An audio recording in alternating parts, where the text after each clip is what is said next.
Hello friends, welcome to my YouTube channel basic knowledge. So friends, हमने परमाणु संरचना पे 3 लेक्चर कवर कर दिया है और आज इस चौथे लेक्चर में हम कुछ महत्वपूर्ण टॉपिक्स जैसे परमाणु क्रमांक, परमाणु भार, समभारिक, समस्थानिक, सम इलेक्ट्रॉनिक, सम न्यूट्रॉनिक जैसे महत्वपूर्ण टॉपिक्स को कवर करेंगे। तो चलिए इस वीडियो को शुरू करते हैं। सो फ्रेंड्स, जो हमारी पहली टॉपिक है वो है परमाणु क्रमांक यानी एटॉमिक नंबर। ठीक, तो हम परमाणु क्रमांक किसे कहेंगे? तो किसी भी परमाणु के नाभिक में उपस्थित प्रोटॉनों की संख्या को हम परमाणु क्रमांक कहते हैं। यदि इसको प्रदर्शित करने की बात की जाएगी तो इसको हम कैपिटल जेड से प्रदर्शित करते हैं। यदि आप परमाणु के संरचना देखेंगे तो बीच में वाला जो भाग है ये आपका नाभिक कहलाता है। इसको हम क्या बोलते हैं? नाभिक यानी न्यूक्लियस। इसमें परमाणु के दो स्थायी कण होते हैं, पहला होता है प्रोटॉन और दूसरा होता है न्यूट्रॉन। चूंकि आप जानते हो कि प्रोटॉन पे प्लस चार्ज होता है और न्यूट्रॉन उदासीन होता है।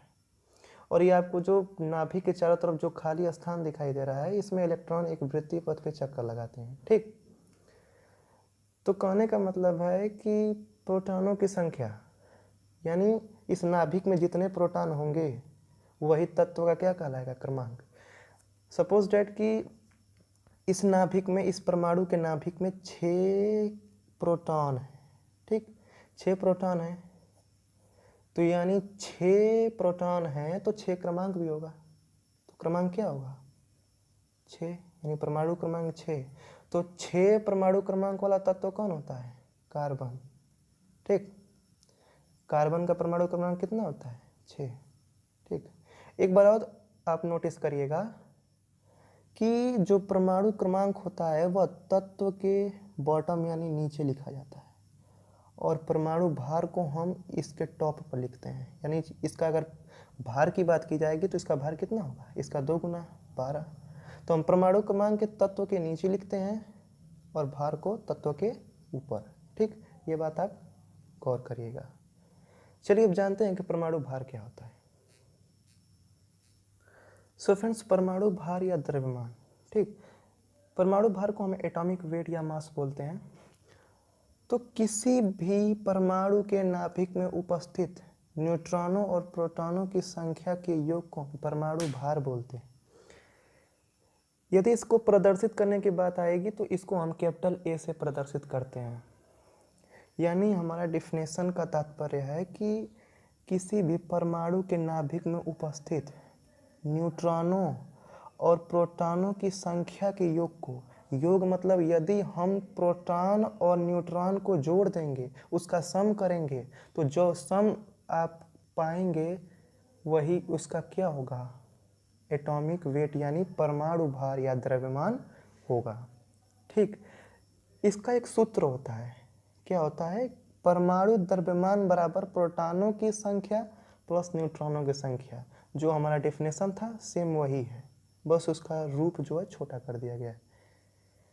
क्योंकि हम जानते हैं कि द्रव्यमान को कैपिटल ए से प्रदर्शित किया जाता है और प्रोटॉन को पी से, न्यूट्रॉन को स्मॉल एन से। तो ए बराबर पी प्लस एन। ठीक, क्योंकि हम जानते हैं कि परमाणु क्रमांक को कैपिटल जेड से प्रदर्शित किया जाता है तो इसे हम लिख सकते हैं कैपिटल ए बराबर कैपिटल जेड प्लस एन। तो चलिए इस पे कुछ क्वेश्चन सॉल्व करते हैं।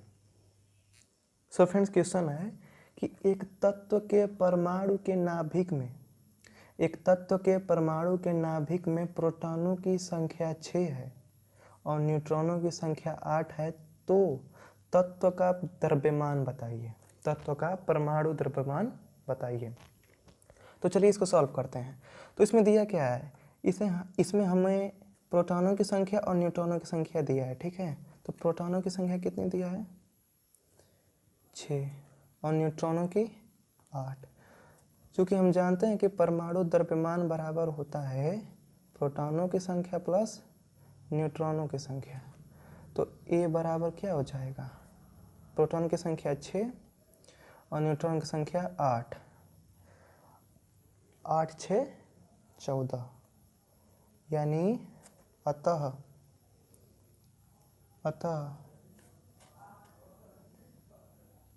तत्व का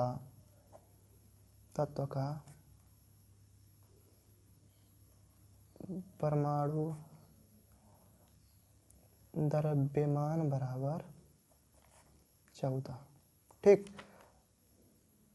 इसमें हमें दे रखा था प्रोटॉनों की संख्या और न्यूट्रॉनों की संख्या। क्योंकि हम जानते हैं कि परमाणु द्रव्यमान बराबर प्रोटॉनों की संख्या प्लस न्यूट्रॉनों की संख्या, तो हमने दोनों को क्या कर दिया, ऐड कर दिया, तो हमारा परमाणु द्रव्यमान कितना आया, 14। ठीक, तो चलिए इस पे एक और क्वेश्चन को सॉल्व करते हैं। सो फ्रेंड्स, आपका अगला क्वेश्चन है, दो तत्व ए तथा बी हैं जिनका परमाणु भार समान है। ए का परमाणु क्रमांक 18 है और बी का परमाणु क्रमांक 19 है। तो यदि ए में न्यूट्रॉनों की संख्या 22 है तो बी में न्यूट्रॉनों की संख्या ज्ञात कीजिए। इसमें हमें बी तत्व की न्यूट्रॉनों की संख्या पूछा है।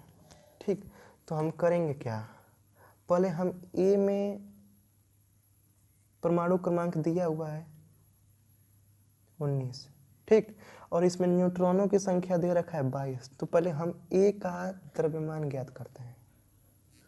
क्योंकि हम जानते हैं कि ए बराबर P प्लस एन, तो ए में प्रोटॉनों की संख्या कितनी है, 18 है। हम क्रमांक को क्या बोलते हैं, प्रोटॉन बोलते हैं। ठीक, और इसमें न्यूट्रॉनों की संख्या 22। ठीक, 18 और 22 को आप अगर ऐड करेंगे तो कितना होगा, 40। ठीक, 18 22 40 ज्ञात करना है। अब हमें बी में न्यूट्रॉनों की संख्या को ज्ञात करना है।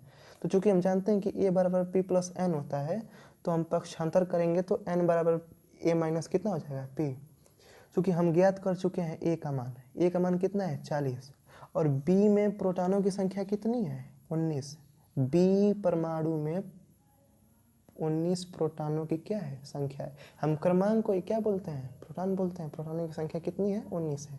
ठीक, तो अब हम क्या करेंगे, मान रख देंगे। ठीक, तो n बराबर ए का मान हो गया 40 और प्रोटॉनों की संख्या कितनी है, प्रोटॉनों की संख्या 19 है। तो n बराबर क्या हो जाएगा, 40 में से 19 को माइनस करेंगे तो 21। ठीक है, तो फ्रेंड्स हमने सर्वप्रथम क्या किया, हमें दे रखा था ए तत्व के परमाणु क्रमांक और इसमें न्यूट्रॉनों की संख्या। हम परमाणु क्रमांक को प्रोटॉनों की संख्या बोलते हैं, तो यानी इसमें प्रोटॉन 18 दे रखा था और इसमें न्यूट्रॉनों की संख्या कितनी थी, 22। तो हमने इसका द्रव्यमान ज्ञात किया, तो द्रव्यमान कितना है, 40। फिर हमने तत्व बी में प्रोटॉनों की संख्या कितनी रखी थी, 19, और हमें द्रव्यमान कितना ज्ञात हुआ था, 40। तो हमने 40 में से 19 को माइनस कर दिया, तो हमें तत्व बी की न्यूट्रॉनों की संख्या ज्ञात हो गई। आशा करता हूँ आपको यह क्वेश्चन अच्छे से समझ में आ गया होगा। चलिए हम अपने नेक्स्ट टॉपिक पे चलते हैं। सो फ्रेंड्स, हमारी अगली टॉपिक है समस्थानिक। समस्थानिक को हम आइसोटॉप्स बोलते हैं। ठीक, तो यानी वे तत्व जिनके परमाणु क्रमांक समान होते हैं तथा परमाणु भार भिन्न भिन्न, उसे हम समस्थानिक कहते हैं। यानी वैसे तत्व जिनके परमाणु भार क्या होंगे, भिन्न भिन्न, लेकिन क्रमांक क्या होगा, समान होगा। जैसे आप हाइड्रोजन के 3 समस्थानिक ले सकते हो, प्रोटियम, ड्यूट्रियम और ट्राइटियम। चूँकि तीनों का परमाणु क्रमांक 1 होता है, लेकिन पहले वाले हाइड्रोजन का परमाणु भार 1, दूसरे वाले का 2 और तीसरे वाले का 3। सो फ्रेंड्स, चलिए अब देखते हैं कि समभारिक क्या होता है। समभारिक को हम आइसोबार बोलते हैं, यानी वे 2 या 2 से अधिक तत्व जिनके परमाणु भार समान तथा परमाणु क्रमांक भिन्न भिन्न होते हैं, समभारिक कहलाते हैं। यानी वैसे तत्व जिनके भार क्या होंगे, समान होंगे, लेकिन परमाणु क्रमांक भिन्न भिन्न। जैसे आर्गन, पोटेशियम, कैल्शियम को ले लीजिए। आर्गन का परमाणु क्रमांक कितना होता है, 18, पोटेशियम का 19, कैल्शियम का 20। तीनों का परमाणु क्रमांक क्या है, भिन्न भिन्न है, लेकिन अगर परमाणु भार की अगर बात की जाएगी तो तीनों का परमाणु भार कितना होता है, 40 होता है। ठीक, वैसे ही आप कार्बन और नाइट्रोजन को ले लीजिए। कार्बन का जो परमाणु क्रमांक होता है वह 6 होता है और नाइट्रोजन का परमाणु क्रमांक 7 होता है। यदि इसके भार की बात की जाएगी तो दोनों का भार कितना होता है, 14 होता है। ठीक, सो फ्रेंड्स, चलिए जानते हैं कि समन्यूट्रॉनिक क्या होते हैं। तो ऐसे तत्व जिनके न्यूट्रॉन समान होते हैं समन्यूट्रॉनिक कहलाते हैं। जैसे आप अगर हाइड्रोजन के तीसरे समस्थानिक ट्राइटियम को लेंगे और हीलियम को लेंगे, तो हाइड्रोजन का परमाणु क्रमांक 1, भार 3 और न्यूट्रॉनों की संख्या 2। हीलियम का परमाणु क्रमांक 2, भार 4 और न्यूट्रॉनों की संख्या 2। वैसे ही आप कार्बन के दूसरे समस्थानिक को लेंगे जिनका परमाणु क्रमांक 6 होता है और परमाणु भार 13, और नाइट्रोजन को अगर लिया जाएगा तो नाइट्रोजन का परमाणु क्रमांक 7 होता है और भार 14। यदि अगर न्यूट्रॉनों की संख्या बात की जाएगी तो कार्बन में न्यूट्रॉनों की संख्या 7 होती है और नाइट्रोजन में भी न्यूट्रॉनों की संख्या कितनी होती है? 7 होती है। तो ये तो रहे आपके सम न्यूट्रॉनिक, यानी सम न्यूट्रॉनिक वे होंगे जिनमें न्यूट्रॉनों की संख्या समान होगी। ठीक, अब चलिए बात करते हैं कि सम इलेक्ट्रॉनिक क्या होते हैं। तो सम इलेक्ट्रॉनिक ऐसे तत्व जिनमें इलेक्ट्रॉनों की संख्या समान होती है सम इलेक्ट्रॉनिक कहलाते हैं। यानी सम न्यूट्रॉनिक में हमें जाना कि इसमें न्यूट्रॉनों की संख्या समान होगी और सम इलेक्ट्रॉनिक में इलेक्ट्रॉनों की संख्या समान होगी। जैसे आप Na+ की बात करेंगे, यानी सोडियम क्या किया है? अपना एक इलेक्ट्रॉन क्या कर दिया? त्याग कर दिया है। तो इसमें इलेक्ट्रॉनों की संख्या कितनी थी? 11 थी, लेकिन अब बची कितनी? 10। और Na यानी नियॉन का इसमें कितने इलेक्ट्रॉन, यानी इसका परमाणु क्रमांक 10 है, तो इसमें इलेक्ट्रॉनों की संख्या कितनी होगी? 10 होगी।